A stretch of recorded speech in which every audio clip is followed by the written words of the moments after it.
first poet we're going to hear tonight is familiar to many of you. His name is Hugh Quinn. He was just playing chess before. He's had a varied career in poetry. He's been a member of the Mad Poet Society, and he's been well known to many Montrealers. I present you Hugh Quinn.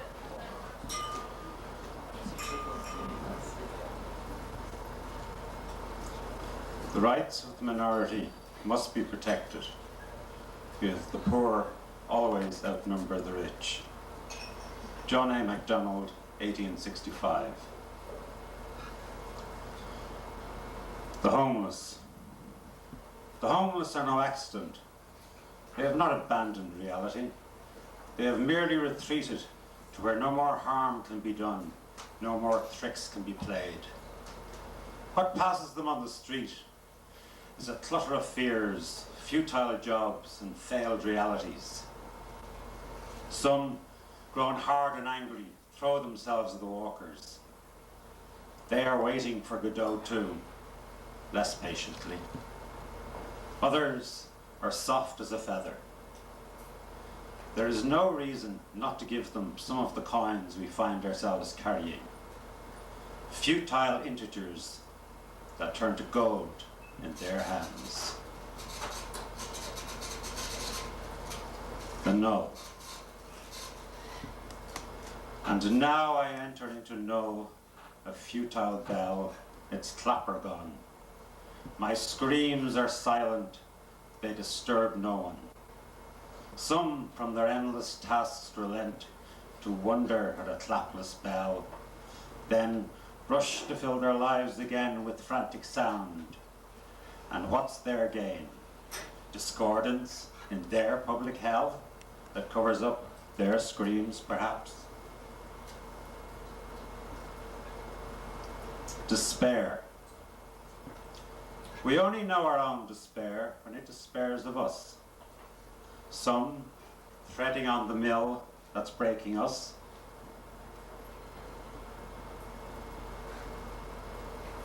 Mistake our screams of anguish for ecstasy and envy us.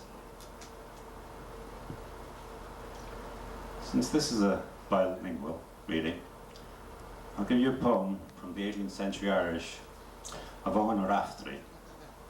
I'll also translate it. Misha Raftery an fila, long dóchas is gra, Suil gan sulis, cunis gan cra. Ag sias ashter, le crias macree, Gwan agus thursach go denna slí.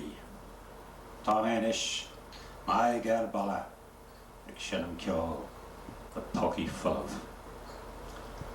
I am Raftery the filler. That's not a translation. I am Raftery the poet, full of courage and love, eyes without sight, in calmness serene, following my way by the light of my heart, tired and feeble to the end of my road. Look at me now, my face towards Bala, playing poems to empty pockets. I thought I'd end with a poem by Seamus Heaney, who was awarded the Nobel Prize for Literature last year. It's about infanticide, kind of an abortion after the fact. It's called Limbo. The fishermen at Ballyshannon netted an infant last night along with the salmon, a smaller one thrown back to the waters, an illegitimate spawning. But I'll bet, as she dunked him tenderly in the shallows, till the knobs of her wrists were as dead as the gravel, he was a minnow with hooks tearing her open. She wandered in him the sign of her cross. He was hauled in with the fish. Now limbo will be a cold glitter of souls in some far briny zone. Even Christ's palms, unhealed, smart and cannot fish there.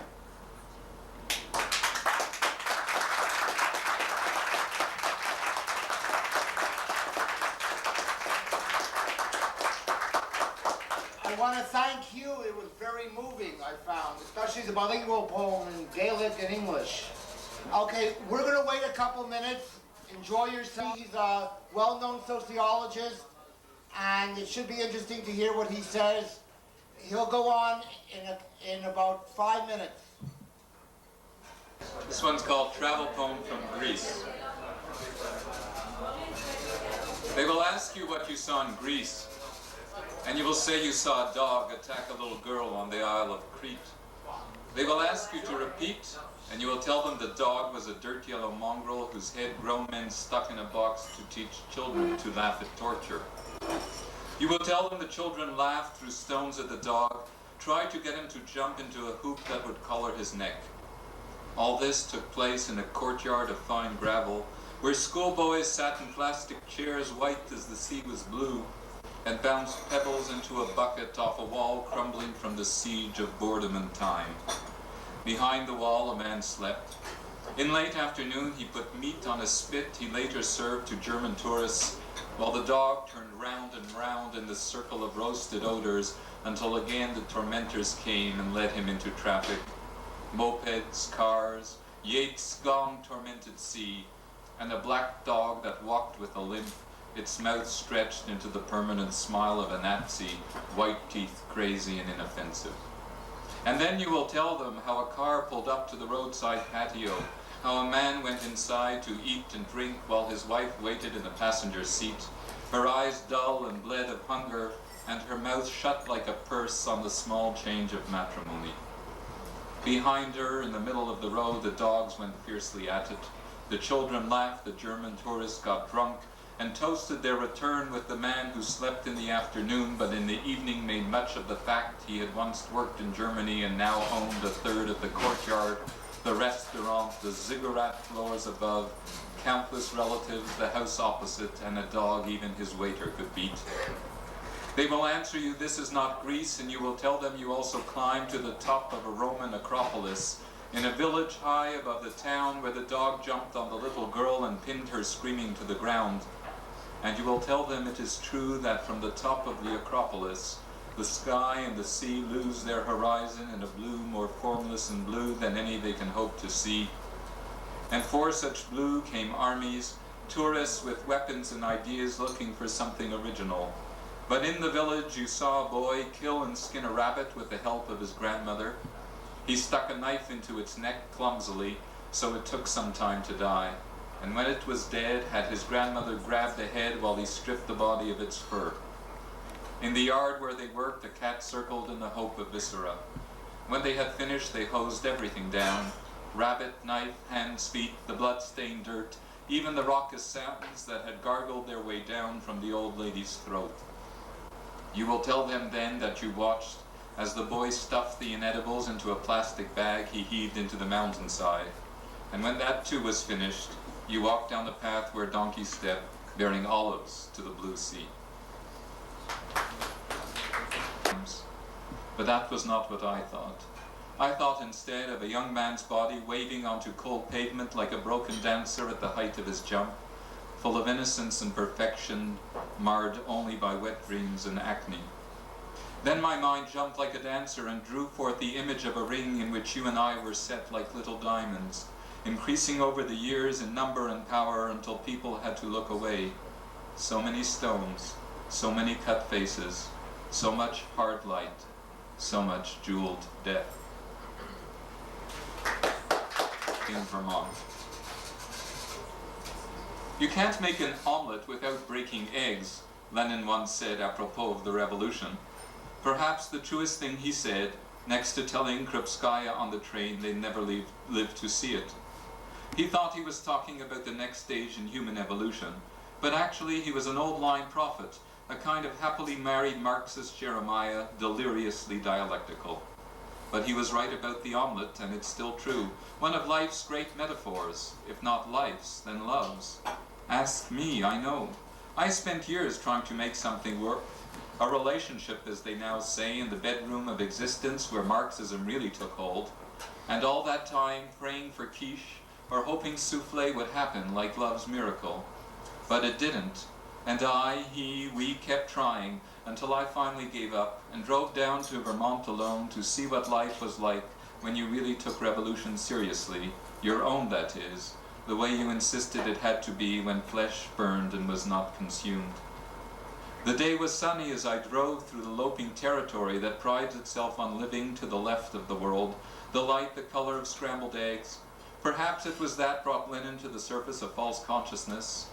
And I thought, yes, you have to crack eggs to make an omelette, throw out someone you love, still to believe in what drew you to him in the first place, some jagged line of cruel beauty that was to fit inside your flesh and yours and his forever, the space so tight your souls could dance in the immense ballroom of in-between, here in Vermont or elsewhere.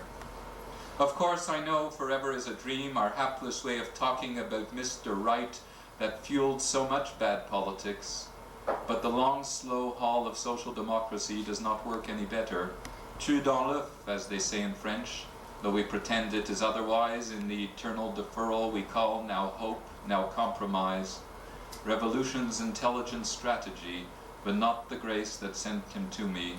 A wicked reminder of the miracle that lies in permanent abeyance, like some divine vitellin, or the thin inner membrane of an eggshell. For he was a miracle, my beloved, though blind to the miracle he evoked and a stranger to grace, which must have struck him like a foreign land whose tongue he could not speak. I neither. Beloved, a word I did not utter until I sent him away and recovered my powers of speech, enough to tell you that grace is something akin to what befalls the sun in late afternoon when it takes its shadow to bed.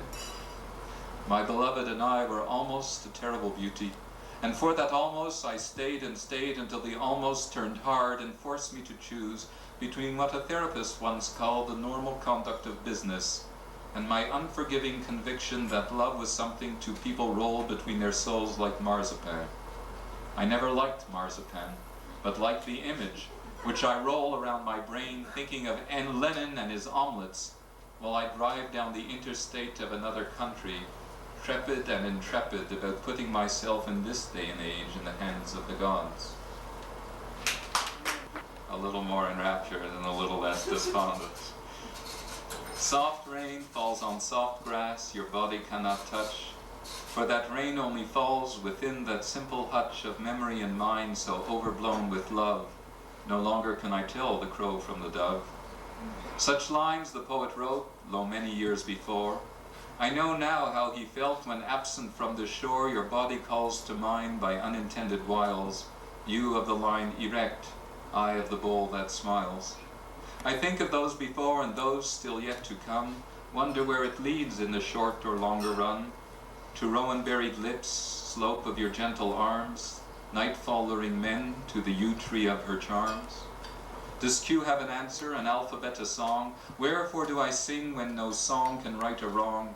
But friends may remember when looking in the glass, a body touching not, rain falling on soft grass. And the last one is called Quebec's Constitutional Problem with Canada. A real love poem.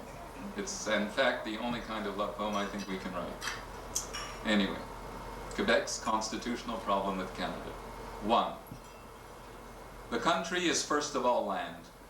Once glaciers slipped over the land, and across them slipped men and women, stick figures on a white tablecloth, leaping tracts. Later they came on boats, bundles of them, indentured to God and rivers of pine. New World they called this very old land, and thinking the land they came from was older added, New France.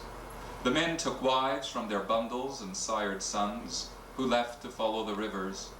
The women cried and rocked in chairs made for rocking and crying, and the sons left no longer. And that's how it started. 2.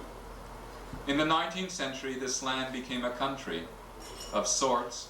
Railroads wrapped around churches like licorice.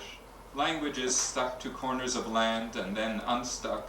Compromises slippery as a noose, wind-blown like prairie grass. The old country's highlands empty, the eastern marches hoarded potatoes, the south stingy as ever turned its fields to stone, while on the far side of the globe, rotting the brown autumnal of apples, the Pacific, like the Red Sea of old, parted its waters, so men were dislodged and came here to forge an unknown alliance with the House of Orange, and back home purple lodged in the distaff. 3. Today we have neither land nor country, only a miracle wispy as catkins. Grown men sit in those doorways that soutanes and habits once graced, and rock and cry about all they have been cheated of, and no one understands. Trippy poems. They're a narrative, they're a story. I want to ask the audience, do you want to take a break now, or do you want to go straight to the next poem? Are you all eager for more a poetical drink? The next poet is going to be Dr. Claude Hamelin. Il est un scientifique, he's a scientist and a poet. Il est un scientifique et un poète, which is very rare today. So I'd like to present to you Dr. Claude Hamelin. Thank you very much, Philip, for the invitation. Now, 6 poems, short poems, as a protest against poverty. Sad modernity.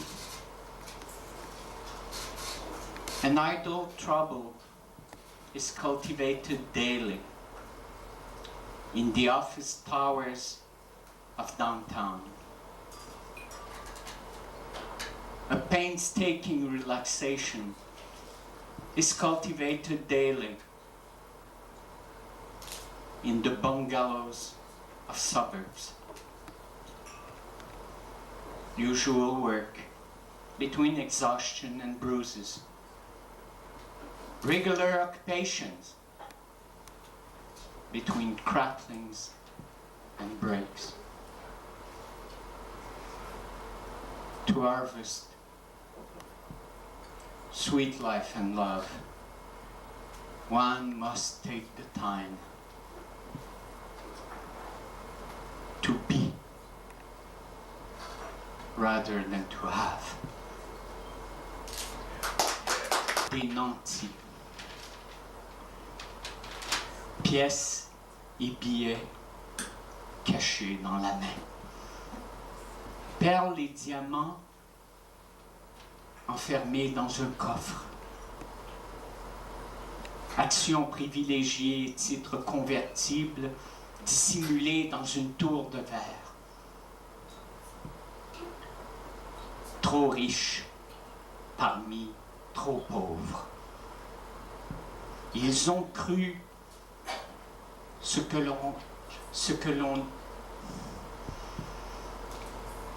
ils ont cru en ce qu'on leur a appris, parce qu'ils avaient envie d'y croire.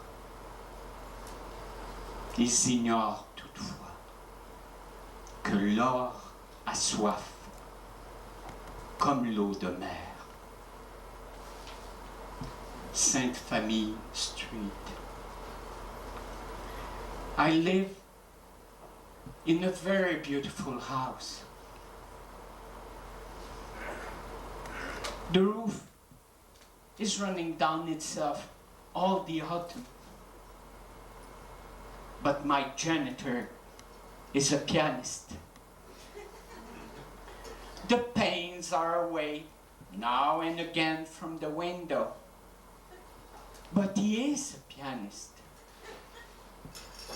The fireplace remembers only rarely the crackling odor of maple wood. He is a pianist. Brahms and Chopin often dine with us. Pauvre riche. Les murs de ma chambre parlent d'amour en tuant le rêve. Les rues de mon quartier parlent de tendresse en étranglant la fleur. Les villes de mon pays parlent d'attachement en écrasant l'homme. Une nation de riches habitée par des pauvres.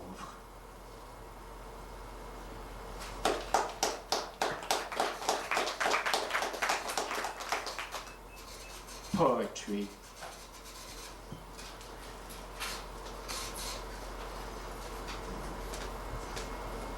Poetry is beautiful.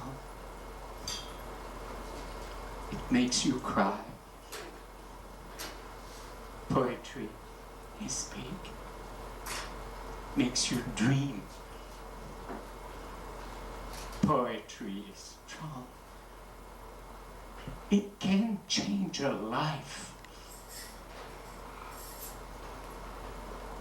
But for the grocer at the corner of my street, it's above all. And you pay me ow.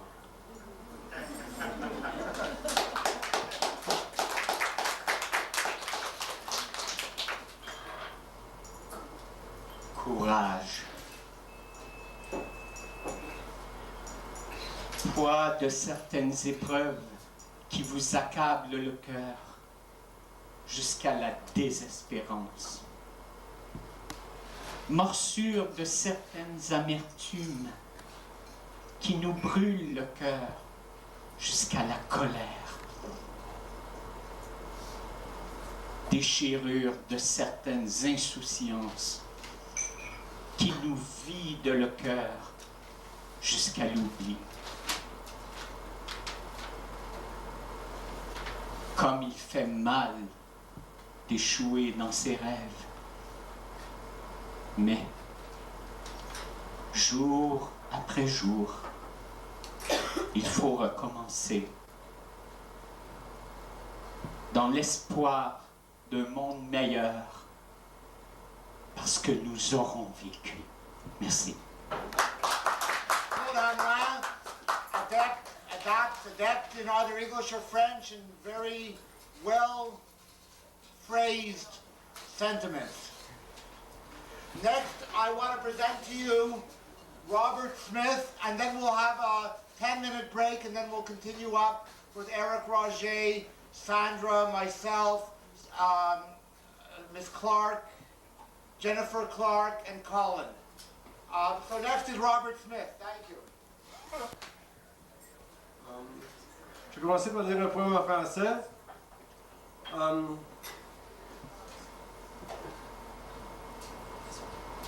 Adolescence. L'esprit assoiffé revient des déserts, peuplé de chacals et de vipères. Il n'y a pas trouvé d'absolu. Je me plonge éperdument dans le fleuve glacé, dans les eaux souterraines où gerbe l'inspiration. La querelle de mes entrailles a engendré un drame où dansent les archanges aux glaives de feu et aux yeux fulgurants. C'est là d'éclater les cordes, de déborder des routines, des platitudes. La canicule invite les âmes hardies à explorer le mystère de la vie. Le dernier mot, heureusement, n'a pas été formulé sur la capacité humaine de créer un mythe pour notre temps. Un élan, un cri de liberté, un coup de balai dans les fils d'araignée pour voir l'aube de la fenêtre. C'est l'heure de créer les hommes de feu qui se lanceront contre les structures essoufflées qui menacent le troupeau. L'homme n'est pas fourmi pour vivre en métro, ni gorille pour vivre en cage. Il est un tremplin vers l'infini. Infini qui se veut poésie incarnée, poésie de l'herbe, de la glèbe fraternelle et de ce qu'engendre la terre. Et Dieu qui n'est pas un fantôme exsangue, mais bien rage du volcan et œuvre de génie, rythme nègre et chansons de la nuit, nous invite à danser, à rire, à être troubadours, qui savent endurer la faim et le tourment afin de créer l'au-delà et se vouloir dépassement de soi-même. Dieu n'appelle pas le cœur blême. Il veut qu'on saute à pieds joints dans notre rang créateur. Il veut des âmes qui brûlent, des âmes qui grelottent, car il vomira la tiède. Et Dieu, esprit de la liberté, moissonne et arrache au monde, le cœur libéré de toute petitesse et toute médiocrité, comme il donne ivrément sa joie à la planète chaque matin. Ainsi livrons-nous à la vie, comme cri d'enfer, comme orgasme éternel, quitte à regretter une fois sénile sa courbe vertigineuse de la course. Assis dans notre berceuse, le front lumineux de souvenirs, nous aurons eu le courage d'avoir tenté l'aventure unique.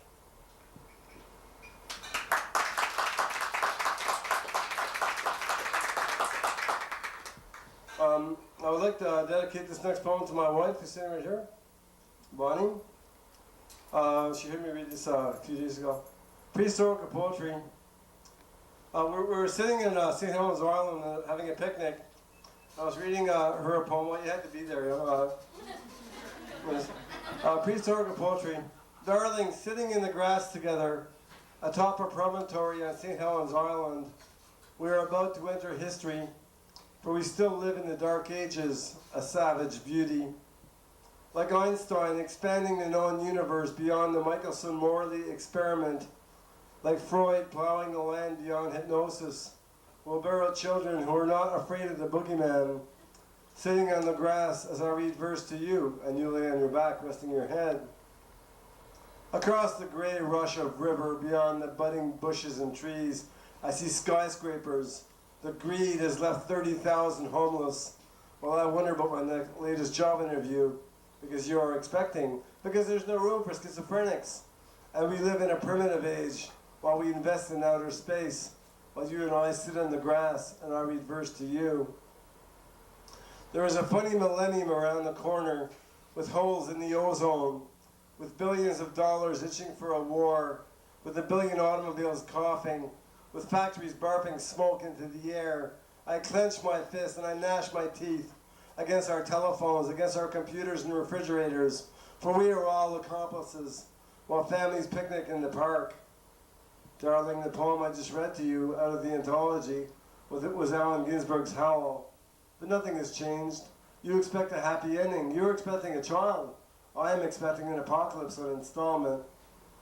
But I just noticed a ladybug awkwardly climbing up a blade of grass, carrying his funny orange shell with black spots on his back, and shh, Bonnie's sleeping in the grass.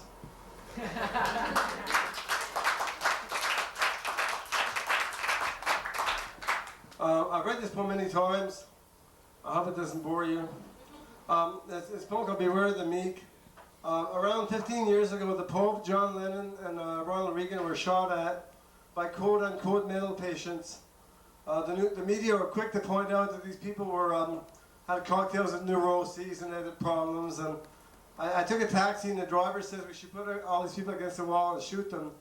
So I didn't shoot them. I came home and wrote this poem. It's called Beware the Meek. Beware the meek, for they are plotting to inherit the earth. Contrary to public opinion, we schizophrenics may be the unacknowledged revolutionaries of the world, the last survivors of the Neanderthal race in a civilized world gone mad. We are not public enemy number one. We merely get our news from other sources in the media. Our mental environment is in another dimension. We are rebels against reality, prophets of a better age, the first fruit of all creation. And lastly, we play pretty good ping pong and we've done nice rugs.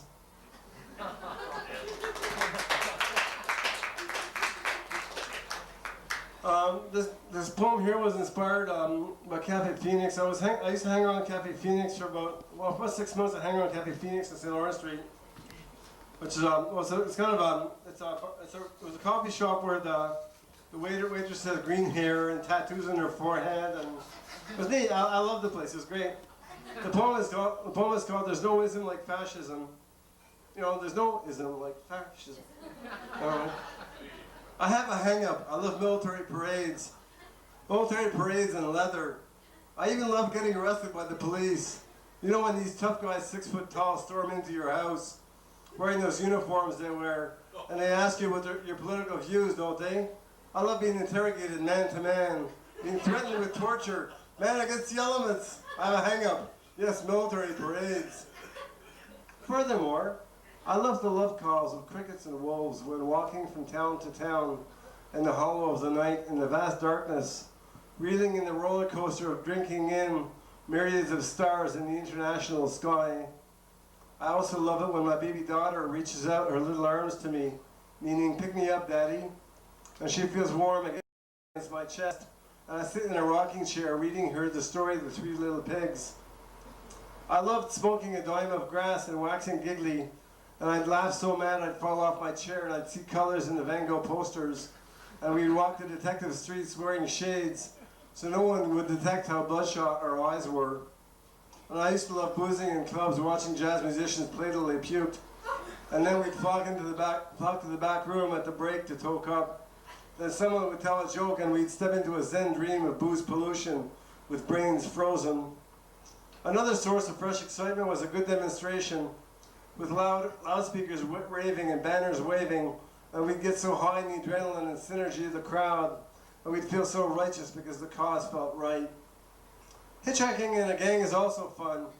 If one of you stands by the highway while the other guys duck in the ditch, and you're smoking up hysterically until some straight driver screeches to a halt, and you breathe in deep with long hair blowing in the free wind. Yes, I even enjoyed going to AA meetings and listening dead still to a sobering speaker mumbling a drunkalog, and I'd know half the freaks in the room, and it felt like a class reunion because we've all been there crazy. Also, you can get converted going to revival meetings, and you'll be dancing in church, belting out those god-awful hymns, and the preacher makes alliterations, and the Spirit exalts your little hearts like wind in sails. Can you remember nights in coffee shops with obscene cigarette smoke circling and coiling around as some poet read a printout of his latest, and the coffee was like ink with posters on the wall and the congregation was off the wall? But then again, I love military parades. When I hated the sun, and it's dedicated to HP. Back in the bad old days when I hated the sun, I sat and sulked outside of churches, haunted by the temptation to give in. Then the order of the universe began to crowd in on me, and I suspected conspiracies of centralized power, manipulating minds and circumstances of the mass life. I was a wrench in the works, committing sabotage, with a fist lifted up against heaven, calling down lightning upon my soul. My world was a machine geared to destroy me, and every word spoken was a threat to my identity, a plot to convert me to peace in an era of Vietnams. Then I met the master of the house.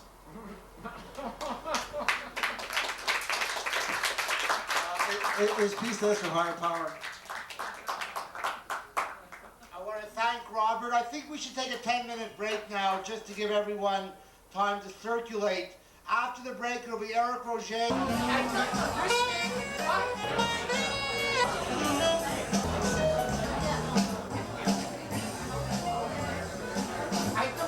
Food Depot. Remember, we're all 2 paychecks away from a lot of trouble. The next reader will be Eric Roger.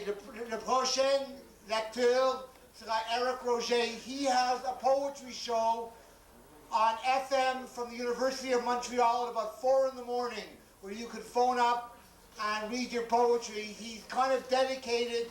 He's young, but he's dedicated to poetry in general. Now we'll get to hear his own poetry. Je présente Eric. Initiative et puis continuez les gars, lâchez pas. Qu'est-ce que vous en pensez? Hein? Grâce à lui et ses amis là. C'est ça qu'il faut faire. Il faut se mettre ensemble puis faire quelque chose. On a besoin de vous les gars. Bon ben salut, comme monsieur l'a mentionné, ben c'est ça, c'est Eric Roger. Puis c'est ça, là, je suis en préparation pour un deuxième recueil. Je vais vous faire part un peu de mes textes. Malheureusement, j'écris en anglais, français. Est-ce qu'il y a des Allemands, peut-être? Blague à part. Je vais commencer avec une petite pensée là, de José Aclin, tiens. Si je viens au monde, c'est pour m'en sortir. Et bien, malgré lui, malgré l'aventure solitaire, il signe et persiste sur la prochaine table voisine. Œil de larme. J'ouvre une paupière et je fais des clins d'œil à l'horizon. Le ciel ferme sa paupière et la nuit ouvre son œil insomniaque. Entre ciel et terre, les oiseaux ouvrent les rideaux et le spectacle commence. Les hommes sont des pelleteurs de sable et les femmes des muses orphelines. J'ouvre la bouche pour avaler le temps et au même moment un volcan crache son venin entre la porte du jour et la porte de la nuit. Les âmes se font tatouer le mot silence sans faire de bruit. L'œil de l'âme se referme et qui sait si. La poésie est une clameur. Elle prend son sexe, tout comme le violon le prend, avec l'archet qui le touche. Des mesures. Immuable amour, tristesse sauvage, avril s'est tué d'un amour démesuré. Un baiser, une solitude, un espoir ligoté, un secret oublié, une trahison spontanée. Insondable amour. Tes doigts ont soif. Ils se sont construits un puits dans les pores de ma peau. Immuable amour. Souvenir d'une ville de mon enfance. Sur un lit de paille, je me mets à rêver, attendant l'amour et ses derniers cris. Un sourire, un sanglot, visage qu'on ne peut oublier. L'amour se retourne lorsqu'on lui parlait dans le dos. Des mesures. Dans la bonne saison des talents,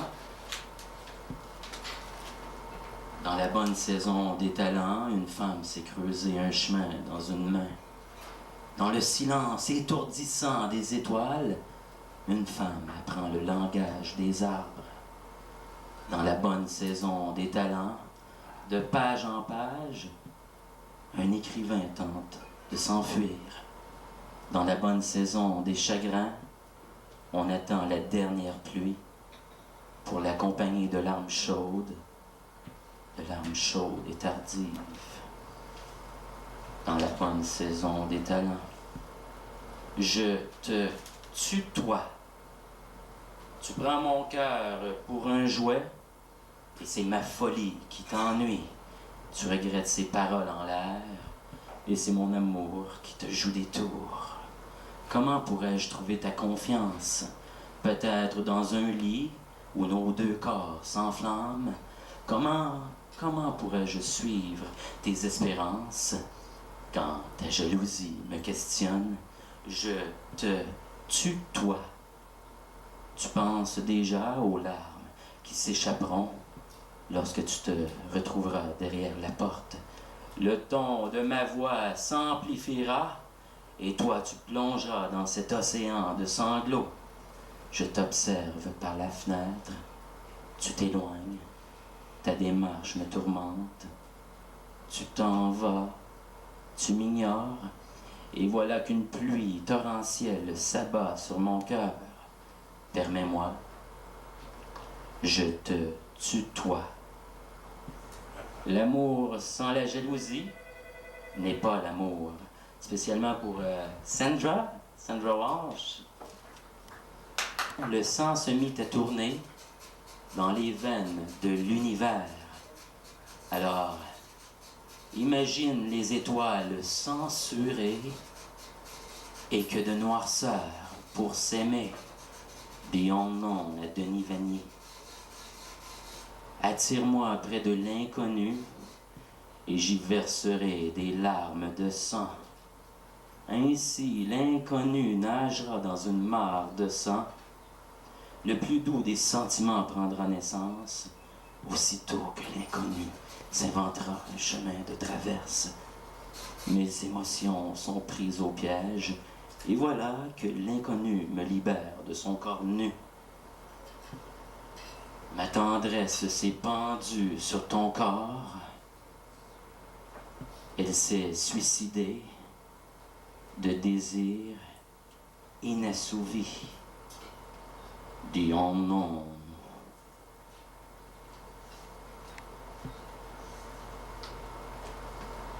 Et c'est ça, c'est ça. Tiens, je vais poursuivre avec deux derniers textes. Je vais choisir ça au hasard.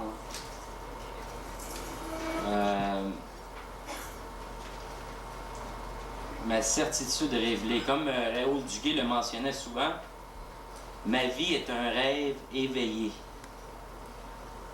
Est-ce que j'existe vraiment? Ou bien c'est ta réalité qui m'invente?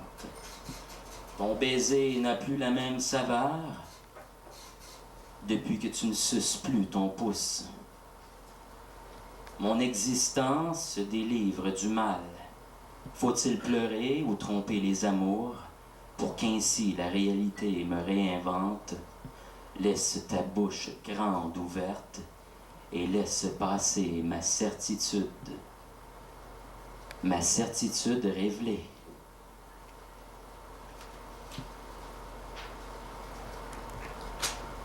Cette transformation magique, la poésie, brother, sir, brother, sir, don't judge, or you'll be judged by the same measure.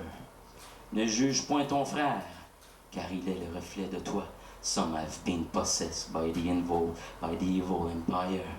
Quelques-uns ont prié, et ils ont péché. Brother, sir, sur ces fraîcheurs.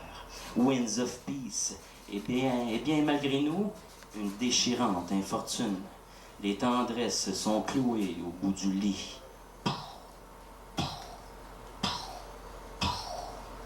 Brother, sir, smell the flower of life.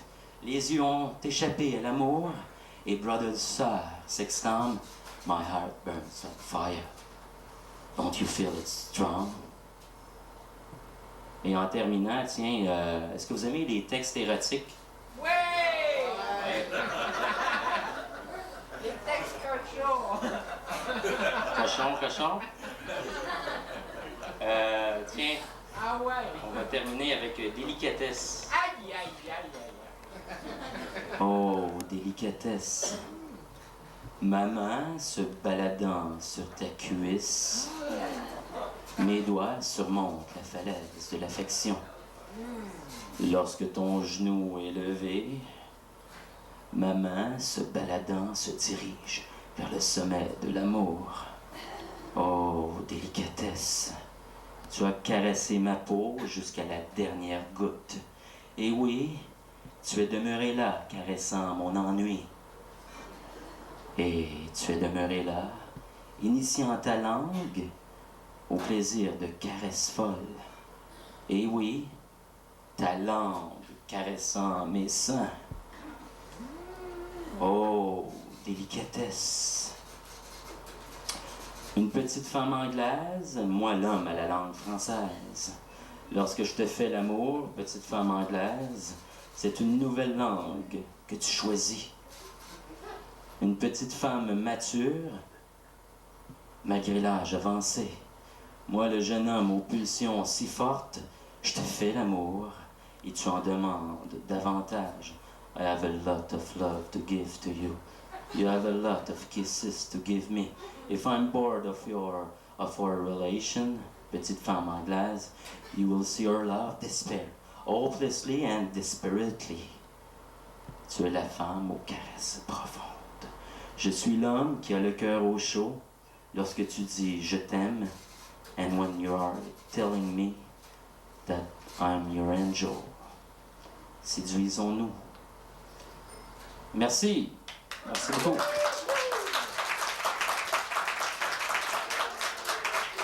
Thank you all for your generous contributions tonight. A lot of the backbone of the anti-poverty movement has been single mothers. It's called poverty. Two poor people lay in the street, bottles in their hands, their faces covered with newspapers. Two dirty children play on the street. One tired mother prepares another meal. A fight, a blow, someone is lying on the ground. In the middle-class suburb, two children sit by the lamp going through their homework. Warm, comfortable house, or cockroaches and leaky pipes. Isn't it strange to think that we share the same night? Two hookers on the street, one pimp, and the worried mother closes the light on another day. I guess it's called Eros. Les chagrins de ma vie ont été nombreux, car tout ce que j'ai désiré ne m'ont pas désiré. Aujourd'hui, je me souviens d'une fois au centre-ville où tranquillement j'attendais quelqu'un, lorsqu'un groupe de 3 ou 4 passants rirent de gosses qui avaient l'air d'être destinés à l'école spéciale. Si j'avais tout à refaire, je ne voudrais pas devenir un autre Dieu. Maintenant, vous me voyez me balader au coin des rues, dans les clubs paisibles où des vieilles gens plus à l'aise que moi me craignent un peu, car je dérange le tissu de leur vie avec mes idées de communion possible. Je vous prie, ne fermez pas la porte, laissez-moi continuer. Je songe au temps où j'étais adoré comme un esprit familier, agréable. Personne ne craignait avoir besoin de moi. Les rues résonnaient avec l'écho de mes louanges et les jeunes se joignaient aux jeunes en mon nom. Merci de votre invitation. Me voilà arrivé. Une belle nuit, je me suis trouvé sur le sentier qui conduisait au bonheur et au succès. J'étais aux anges et comme ça j'ai vécu sans me soucier. Après quoi le déclin et avec l'apparence métuse de celui qui a connu la richesse. Je vous dirai ma philosophie de l'amour. Ça paraîtra lorsque personne ne regarde, comme un éclat de soleil à travers la porte. Et vous trouverez que vous aimez quelqu'un d'autre qui n'est pas celui que vous attendiez, mais qui s'avère plus gentil que vous le pensiez, qui vous aidera avec bien de difficultés avant que vous ne réalisez que c'est l'amour. Par un beau soir, quelqu'un que vous n'attendiez pas cognera à la porte et vous deux leverez vos verres pour boire à ma santé. Non, je ne peux pas rester plus longtemps. Appelez-moi. Si vous n'arrivez pas à me rejoindre, vous pourriez toujours me trouver flânant dans les rues, en train d'attendre ce passant inaverti qui serait prêt à tout pour l'aventure et qui tenterait sa chance avec l'enfant que je suis resté. Okay, there's a lot. Oh, merci. Merci. Merci, madame. The last poem I'm going to read is called Quebec. I don't think anybody of us in this room needs any introduction to what it's like to be a Quebecer and Québécois, anglophone or francophone, English or French. Quebec. On a park bench in St. Louis Square, the dreams of yesterday thread along the asphalt walks like drug addicts looking for a score. You pull the cap over your eye, cockily beckoning to vague tourists who haunt the perpetual streets. With religion gone, it's the street and the cars that carry the burden of meaning. Midnight and an unsuccessful close of an affair, I can say no more Quebec except blue and white, crowned with a fleur-de-lis. You wear it like a bridegroom at the starry marriage of time and place. Peoplehood, a celebration. Surrender your lives to the June air, la fête de la Saint-Jean-Baptiste. Freedom. And someone lost in the crowd carries a maple leaf in his pocket. In the stillness of the morning, the street is quiet. I am here to stay, Quebec, and love will come home again. Thank you very much.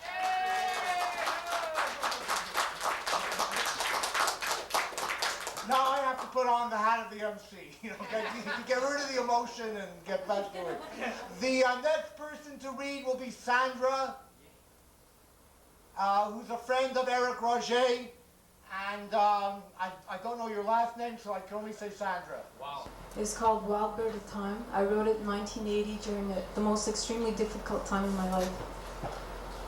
Plastic faces in a world of glass, having no future and no past. Walls of emotion no one can see, living in a world of fantasy.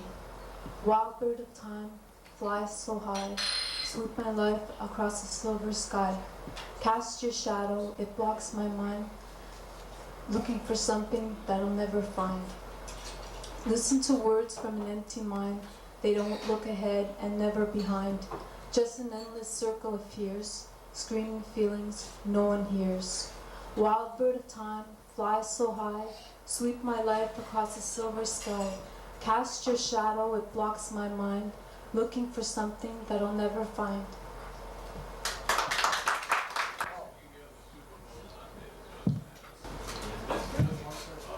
Dedicated to him with his radio show at CSM every Monday morning from 3 to 6 in the morning. Is a poetry show on 89.3 FM. Beyond the dawn of darkness, let the transformation begin. The angel of the airwaves, freeing the spirits within. Like a sorcerer sprinkling magic dust, he raises his hands to the air and invites the shadows who guide his soul, Nelligan and Baudelaire.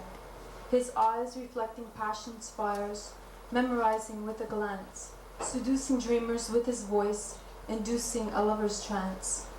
Beyond the edge of heaven's light, let the transformation begin. The angel of the airwaves has freed my soul within. Imagination, edition Main Blanche. It's entitled Une tristesse s'achève. Eric wrote the French. You want to come join me? It's hard for him to get out of pretty city.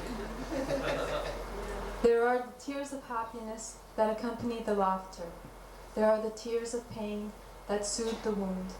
There are the tears of fear that erase the aggression. There are the tears of anxiety that calm the soul. There are the tears of love that bond two hearts. There are the tears of passion that follow the orgasm. There are the tears that never fall, that hide the sadness. There are the tears that cease to be, that need to be. Wow. Thank you.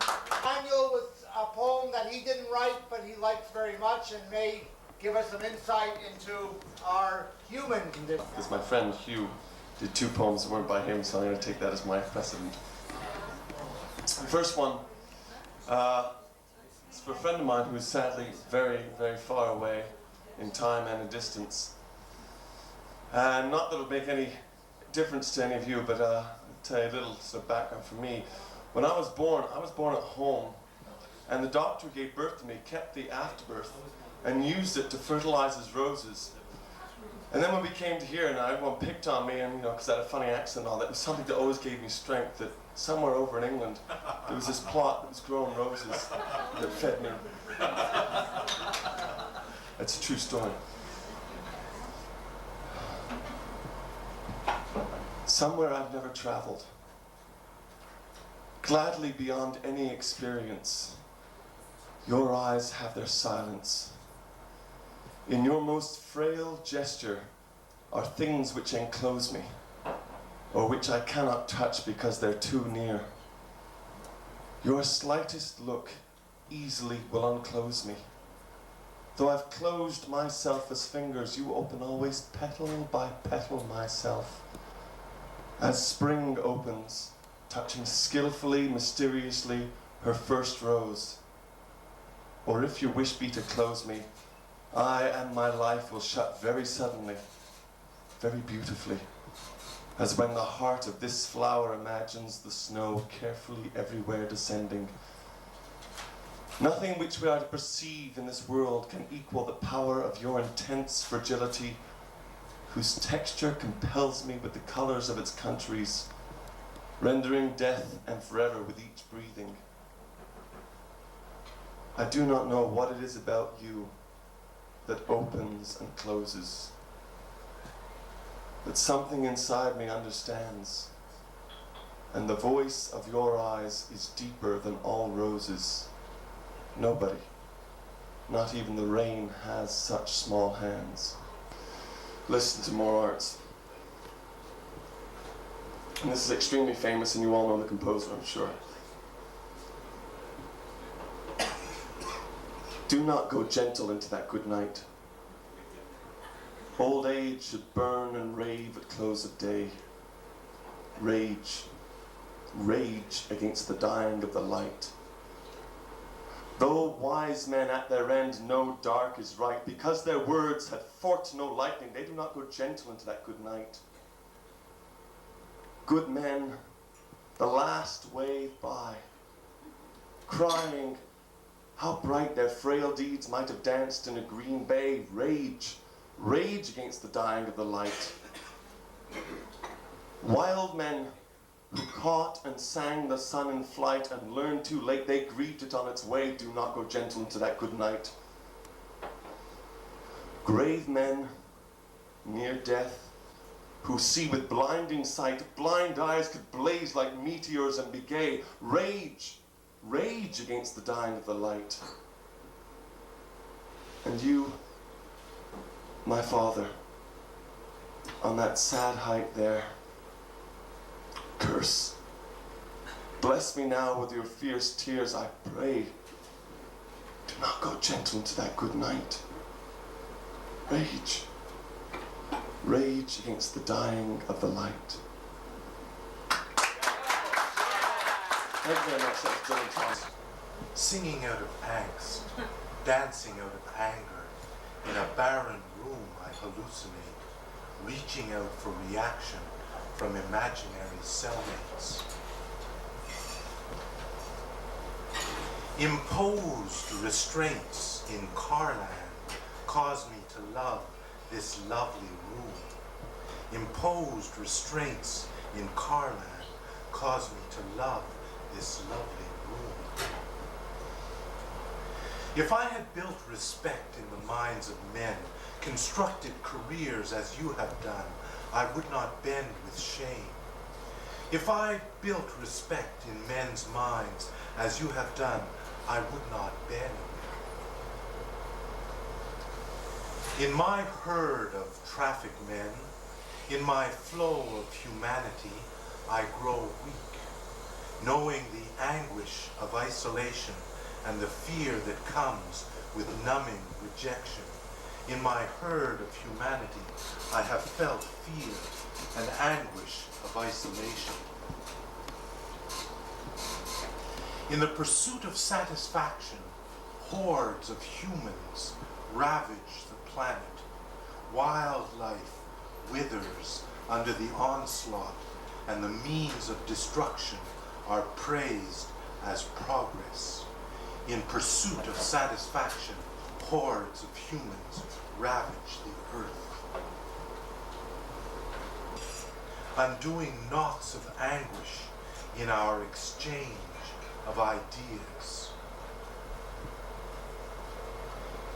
In the dark of the night, just coming out of the shower, you invite me to leave my holocaust and join you, naked in your sumptuous bed. Forget the horror of my life. Forget the jealousy of your son. Just sink into the black, soft, clean, warm pleasures of your bed and body. And the last one is called Game of Shame. In the game of shame, the stakes are high. Tongues treacherous, and lovers tools of torture. Threats so subtle they can't be seen for years, surface gradually. Goading, grating, the game of shame breaks and bruises and cannot be escaped when the players are determined. A way of using words to say things you can't say any other way. Colin's work is very good, very high poetry. Next is George. George started writing poetry when he was 68, I believe, and now he's in his early 70s.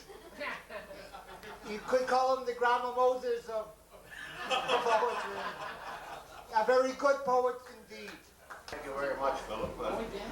Ignoring all this stuff, I'm never going to do that again.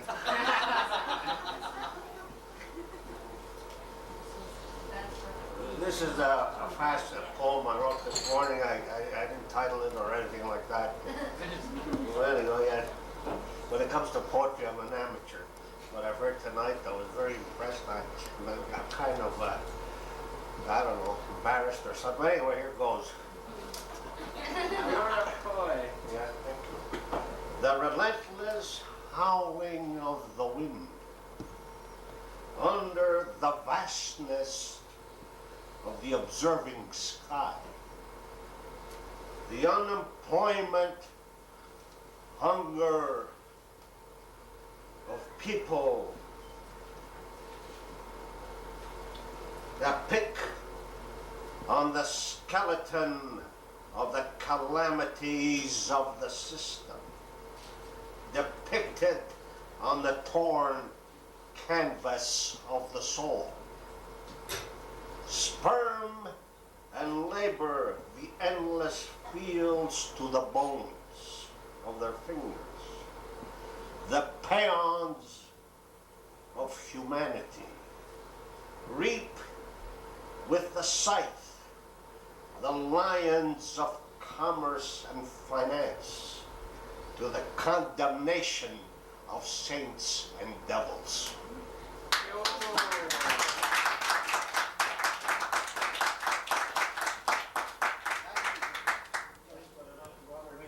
One more, Charles. One more. We want more. We want one more.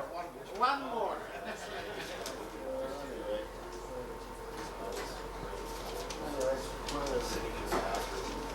This is still untitled then, anyway.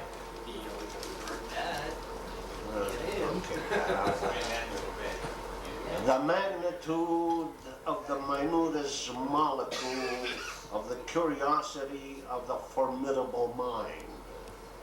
Travel the oceans of the cosmos and their inquisitive thoughts of the soaring explorers of the universe and galaxies beyond, to the final destination of the valleys of skulls and bones, or perhaps to the infinity of everlasting spring.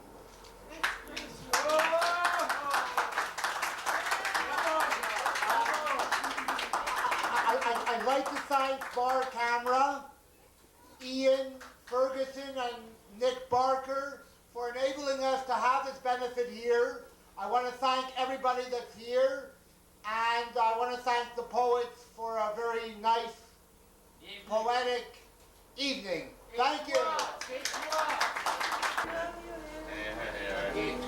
You're sweet.